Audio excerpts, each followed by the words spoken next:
ইসলামী আন্দোলন বাংলাদেশ জেলা শাখা জালকাঠী জেলা শাখা কর্তৃক আয়োজিত আজকে সম্মেলনের সম্মানিত সভাপতি ওলামায়ে কেরাম, কেন্দ্রীয় নেতৃবৃন্দ, সকল স্তরের ইসলাম প্রিয় দেশপ্রেমিক ভাইয়েরা আমার, ইসলামী আন্দোলন বাংলাদেশ আপনি কেন করবেন?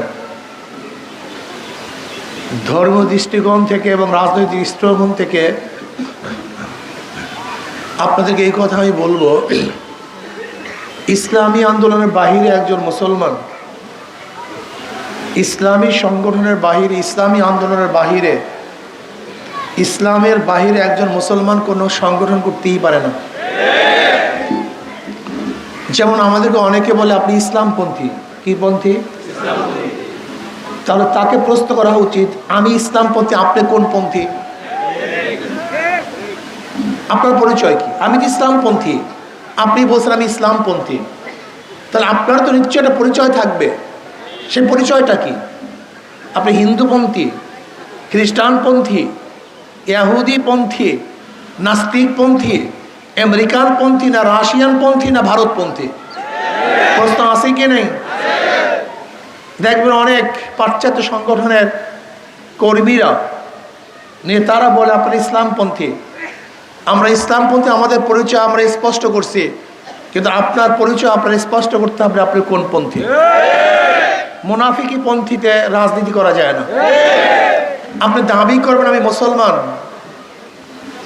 আপনার নবী জনাব মুহাম্মদ রাসূলুল্লাহ সাল্লাল্লাহু আলাইহি ওয়াসাল্লাম, আর আপনি নবীর আদর্শ বাস্তবায়ন করবেন না, সক্রেটিসের আদর্শ বাস্তবায়ন করবেন, প্লেটোর আদর্শ বাস্তবায়ন করবেন, আপনি আব্রাহাম লিঙ্কনের আদর্শ বাস্তবায়ন করবেন, আপনি ডেমোক্রেসি বাস্তবায়নের চেষ্টা করবেন, আপনি সমাজতন্ত্র বাস্তবায়নের চেষ্টা করবেন, আপনি সেকুলার বাস্তবায়নের চেষ্টা করবেন, অথচ দাবি করবেন আমার নবী জনাবে মুহাম্মদ রাসূলুল্লাহ সাল্লাল্লাহু আলাইহি ওয়াসাল্লাম। এটা মেনে নেওয়া যায় না। প্রত্যেক নবীর উম্মত সেই নবীর আদর্শ বাস্তবায়নের চেষ্টা করে। আপনি যদি নবী আলাইহিস সালাতু উম্মত হয়ে থাকেন, তাহলে নবীর আদর্শ বাস্তবায়নের চেষ্টা করেন না কেন? তার মানে আপনি আমার নবীর উম্মত নন। আপনি ভুল করতেছেন। আমরা আমার নবীর উম্মত, কাজে আমার জীবনের বিনিময়, আমার মালের বিনিময়, আমার অর্থের বিনিময়, আমার সব কিছুর বিনিময় নবী আলাইহিস সালাতু আদর্শ বাস্তবায়ন করার আমি চেষ্টা করছি, করবো ইনশাআল্লাহ।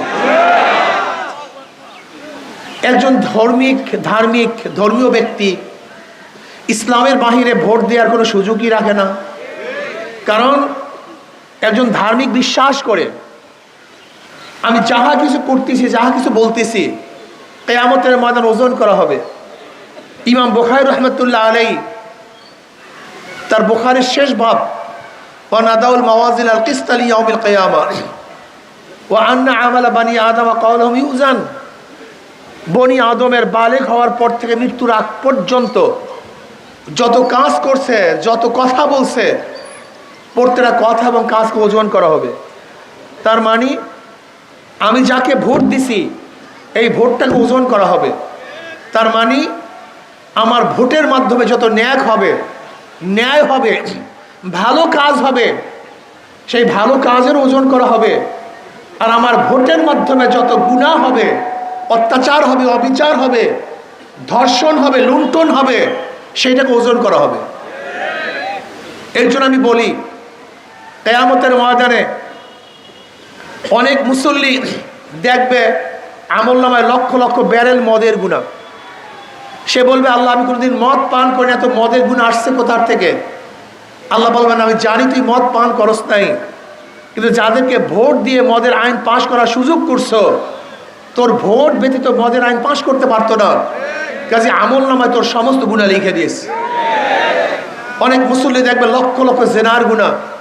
আল্লাহ আমি কোনোদিন মেয়েদের দিকে তাকাই নাই, আমি তো চরমুনার মুরিদ ছিলাম, শশিনার মুরিদ ছিলাম, নেসারাবাদের ভক্ত ছিলাম, এত জেনার গুনাহ আসলো কোথার থেকে? আল্লাহ বলবেন আমি জানি তুই কাজ করস নাই, কিন্তু যাদেরকে ভোট দিয়ে বেবিচারের আইন পাশ করার সহযোগিতা করছো, ওই সমস্ত গুনাহ তোর আমলনামায় লিখে দিয়েছে। অনেক মুসল্লি দেখবে চুরির গুনাহ, ডাকাতির গুনাহ, কাজী একজন ধার্মিক কোনো অবস্থাতেই ইসলামের বাহিরে কোনো ব্যক্তিকে, কোনো দলকে, কোনো আদর্শকে ভোট দিতে পারে না। কাজী এই দৃষ্টির থেকে আপনাকে অবশ্যই ইসলামী আন্দোলন করতে হবে।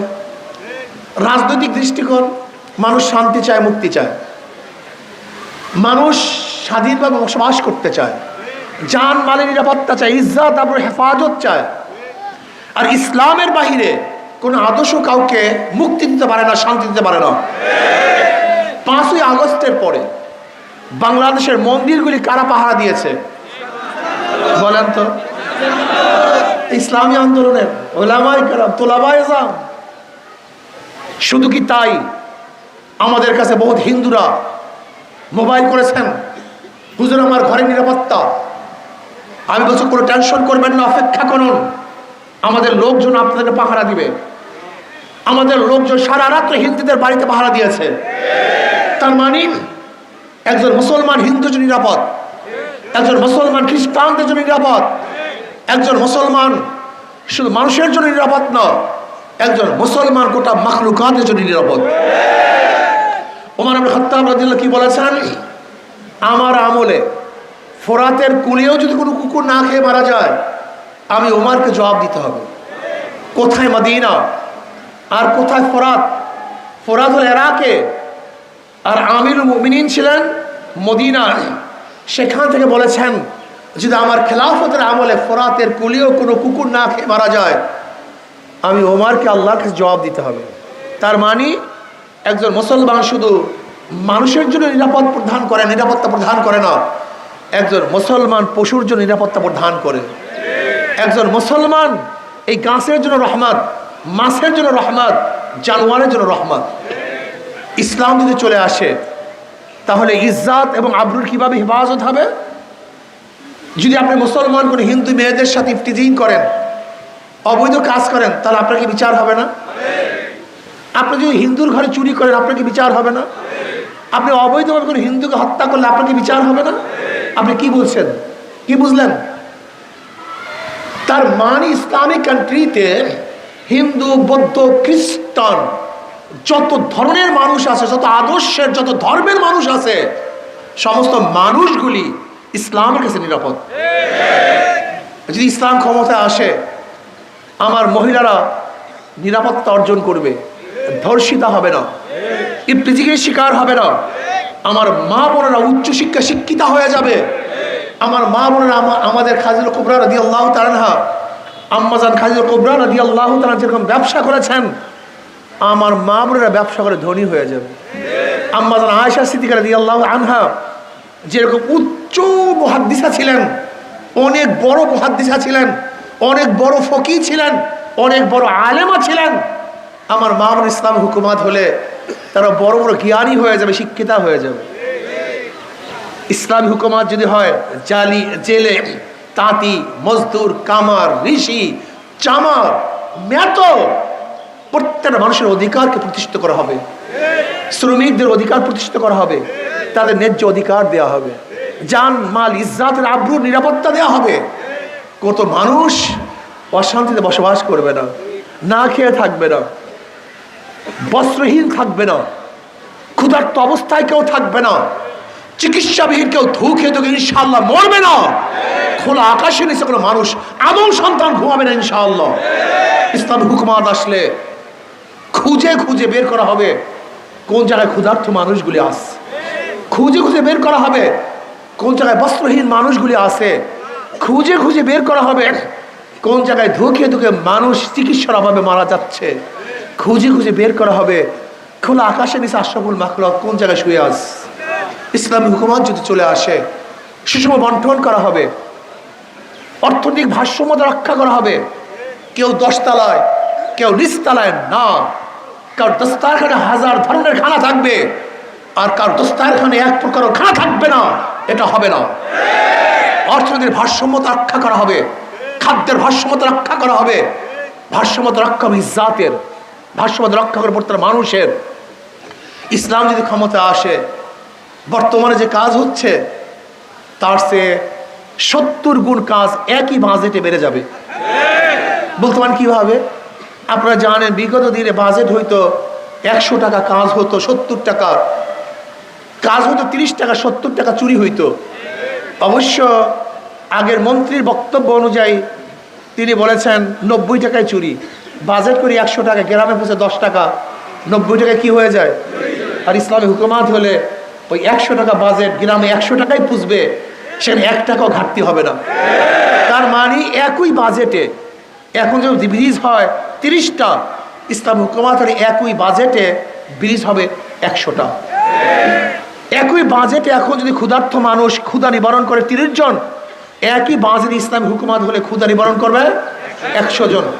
একই বাজেটে এখন যদি বস্ত্রহীন মানুষগুলি বস্ত্র পরে 30 জন, ইসলাম হুকুমাত হলে একই বাজেটে বস্ত্রহীন মানুষগুলি বস্ত্র পরবে 100 জন।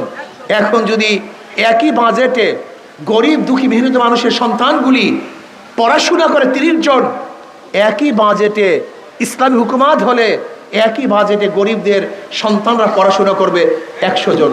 শুধু কি তাই, ইসলামী হুকুমাত হলে হাজারো তাঁতি, জেলে, চামার, কামারের সন্তান, গরিবদের সন্তান যাদের মেধা আছে কিন্তু উচ্চ শিক্ষায় শিক্ষিত হতে পারছে না, ইসলাম হুকুমাত হলে ওই সমস্ত মেধাবীদেরকে খুঁজে খুঁজে ইসলামী সরকার তাদেরকে উচ্চ শিক্ষায় শিক্ষিত করার চেষ্টা করবে ইনশাআল্লাহ। ইসলামী হুকুমাত হলে ওমর ইবনে খাত্তাব রাদিয়াল্লাহু তাআলা আনহুর স্ত্রী যেরকম ধাত্রী হয়েছেন, আপনি কি জানেন না? ওমর ইবনে খাত্তাব রাদিয়াল্লাহু তাআলা আনহুর স্ত্রী কি হয়েছিলেন? ধাত্রী হয়েছিলেন। তিনি বললেন, আমিরুল মুমিনিন, আপনারা বোনের সন্তান হয়েছে, ছেলে সন্তান হয়েছে। তখনই তিনি জানতে পেরেছেন যে ওমর ইবনে খাত্তাব আমিরুল মুমিনিন আমার মতো গরিবের দরজায় দাঁড়িয়ে আছে, আর তার স্ত্রী ফার্স্ট লেডি ধাত্রীগিরি করতেছে। ইসলামী হুকুমাত আসলে সাম্যতা হয়ে যাবে, মানুষগুলি সমান হয়ে যাবে। কে রাজা, কে প্রজা, কে শাসক, কে শাসিত, পার্থক্য থাকবে না। আমরা ভেদাভেদ ভুলে গিয়ে সমস্ত মুসলমান এক হয়ে যাব। সবাই সম্মান ইজ্জাতে বসবাস করতে পারবে, আরাম আয়েশে বসবাস করতে পারবে, বরকত হবে। যেরকম আফগানিস্তানে আপনারা দেখেছেন সামান্য বাজেটে যেই পরিমাণ বরকত হয়, আল্লাহ পাক রব্বুল আলামিন কালামে পাকের মধ্যে ফরমান, ওয়ালাউ আন্না আহলাল কুরা আমানু ওয়াত্তাকাউ লাফাতাহনা আলাইহিম বারাকাতিম মিনাস সামাই ওয়াল আরদ। যদি বস্তির লোকগুলি, গ্রামের লোকগুলি, এলাকার লোকগুলি ঈমান ও তাকওয়া অর্জন করত, তাহলে আমি আসমান এবং জমিনের বরকতের দরজা খুলে দিতাম। আজকে আফগানের অবস্থা দেখেন, আল্লাহ পাক রব্বুল আসমান এবং জমিনের বরকতের দরজা খুলে দিয়েছে। শুধু খনি আর খনি। গোটা বিশ্বের মধ্যে অর্থনৈতিক এত চাঙ্গা, এত স্বল্প সময় কোন ইতিহাস নেই। মাত্র 9 মাসে অর্থনৈতিক চাঙ্গা গোটা দুনিয়ার মধ্যে দ্বিতীয় কোনো নজির নেই। আল্লাহ পাক রব্বুল ফাতাহনা আলাইহিম বারাকাতিম মিনাস সামাই ওয়াল আরদ। আল্লাহ আসমান এবং জমিনের বরকতের দরজা খুলে দিয়েছেন। এখন অনেকেই মনে করে, হুজুর আমি তো গাঁজাখোর, আমি তো মদ পান করি, আমার অভ্যাস তো খারাপ, ইসলাম হুকুমাত হলে আমার অবস্থাটা কি হবে? আমি অনেক গাঁজাখোরকে বলছি, ভাই কোনো টেনশন নাই, তুমি কি মসজিদে গিয়ে গাঁজা পান করতে পারো? বলে না হুজুর। বলে কেন? বলে সেখানে তো পরিবেশ নেই। আমি বললাম, দেখ ইসলাম হুকুমাত হলে গোটা বাংলাদেশটা এরকম পরিবেশ হয়ে যাবে যেখানে তুমি নিজ ইচ্ছা থেকে গাঁজা ছেড়ে দেবা, গাঁজা পান করতে পারবো না। তুমি ভাবছো আমি বিপর্দা, আমি কি করব? তুমি জানো না, তুমি এমন এক পরিবেশ পাবা যেখানে নিজেকে উলঙ্গ অবস্থায় রাস্তায় বের করতে তোমার মনই চাইবে না যে আমি উলঙ্গ অবস্থায় রাস্তায় বের হব কিভাবে। তুমি আজকে সুদখোর, ইসলামী হুকুমাত আসলে সুদের মাধ্যমে তোমার অর্থনীতি চাঙ্গা করার প্রয়োজন নাই, বরং ইসলামী অর্থনীতি তোমাকে ধনী বানানোর ব্যবস্থা করে দেবে। একজন খারাপ লোক ইসলাম হুকুমাত আসলে ভালো হয়ে যাবে। আল্লাহ পাক কি বলেন? ইন্নাস সালাতা তানহা আনিল ফাহশাই ওয়াল মুনকার। নিশ্চয়ই নামাজ গর্হিত কাজ থেকে নামাজকে ফিরিয়ে রাখে। আর ইসলাম হুকুমাতের কাজটা কি? আল্লাহ পাক কালামে পাকের মধ্যে ফরমান, আল্লাযীনা ইম্মাক্কান্নাহুম ফিল আরদি আকামুস সালাহ।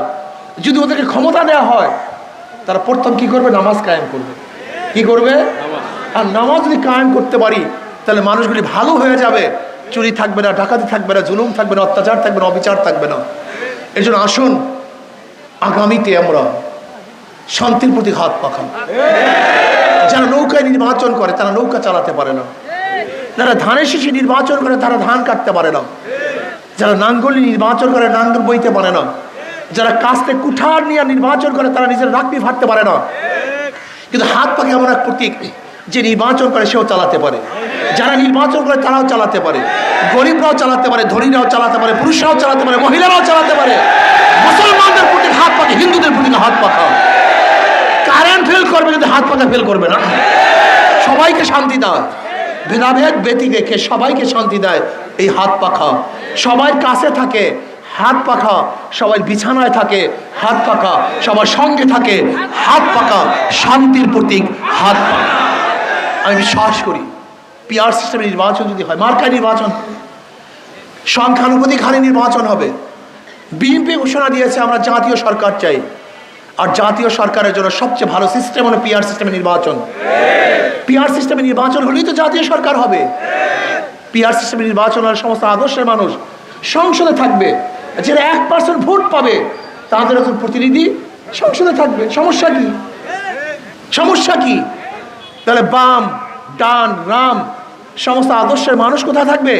সংসদে থাকবে। রাস্তা চিল্লে চিল্লে দরকার নেই, আমরা সংসদে চিল্লা চিল্লি করেন, আপনার দাবি উত্থাপন করে। সমস্যা কি? এই জন্য পিআর সিস্টেমে নির্বাচন ব্যতীত বাংলাদেশে নির্বাচন হয়, তা সেই নির্বাচন প্রশ্নবিদ্ধ নির্বাচন হবে, সেই নির্বাচন কলুষিত হবে, সেখানে আবার পেশি শক্তি ব্যবহার করা হবে, সেখানে আবারও কালো টাকার সরাসরি হবে, সেখানে আবারও গুন্ডা বদমাশ ডাকাত এবং দুর্নীতিবাজরা আবার নির্বাচিত হবে।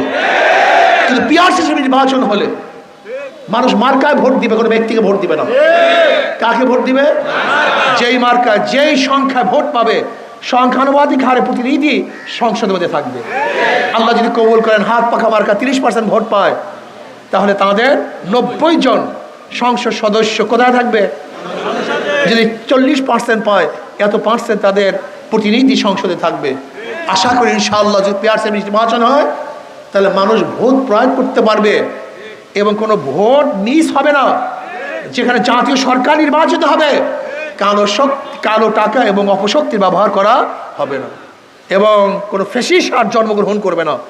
এককভাবে নির্বাচন হলে ফ্যাসিস্ট জন্ম হওয়ার সম্ভাবনা থাকে, আর যদি জাতীয় সরকার হয় সেখানে ফ্যাসিস্ট আর জন্ম হওয়ার কোনো সুযোগ থাকবে না। কাজে আসুন আমরা সম্মিলিতভাবে ইনশাআল্লাহ ইসলামকে বিজয় করার জন্য, ইসলাম হুকুমাত কায়েম করার জন্য সবাই চেষ্টা করতে রাজি আছে ইনশাআল্লাহ। দাওয়াত দিবেন না, কেউ দাওয়াত দেওয়ার দরকার নেই। আজকের থেকে নিয়াত করেন, আজকে থেকে নিয়াত করেন আমি কমপক্ষে 500 লোকের কাছে দাওয়াত নিয়ে যাব, কমপক্ষে 100 জনের কাছে দাওয়াত নিয়ে যাব, কমপক্ষে 50 জন লোক ইনশাআল্লাহ দাওয়াতের মাধ্যমে ইসলাম হুকুমাতের জন্য আমি সদস্য করবই করবো ইনশাআল্লাহ। কে কে রাজি আছেন? নারায়ে তাকবীর, নারায়ে তাকবীর। আজকের থেকে আমার দিমাগের মধ্যে, মেজাজের মধ্যে, মুখের মধ্যে থাকবে দাওয়াত। আজ ইসলাম হুকুমাত কায়েম করার জন্য ইসলামী আন্দোলনের অংশগ্রহণ করি, হাত পাখাকে সমর্থন করি। আজকের থেকে দাওয়াত দাওয়াত দাওয়াত। আমার পকেটের মধ্যে রিসিট বই থাকবে। পকেটের মধ্যে কি থাকবে? প্রত্যেকের পকেটে রিসিট বই থাকবে, প্রত্যেকের পকেটের মধ্যে ওই তো সদস্য সংগ্রহ বই, সদস্য সংগ্রহ বই প্রত্যেকের পকেটের মধ্যে থাকবে। আমি সদস্য সংগ্রহ করব। কে কত সদস্য সংগ্রহ করতে পাল্লা হবে এখানে। আপনি যদি একজনকে দাওয়াত দিয়ে ইসলামের পথে আনতে পারেন, ওই ব্যক্তি যত নেকের কাজ করবে তাই আমল নামায় আল্লাহ ওই বলবেন নেক লিখে দেবে। কাজে আজকে সদস্য সংগ্রহ ফরম পকেটে থাকবে তো ইনশাআল্লাহ। আল্লাহ আমাদের সবাইকে কবুল করে নেন। জেলা কমিটি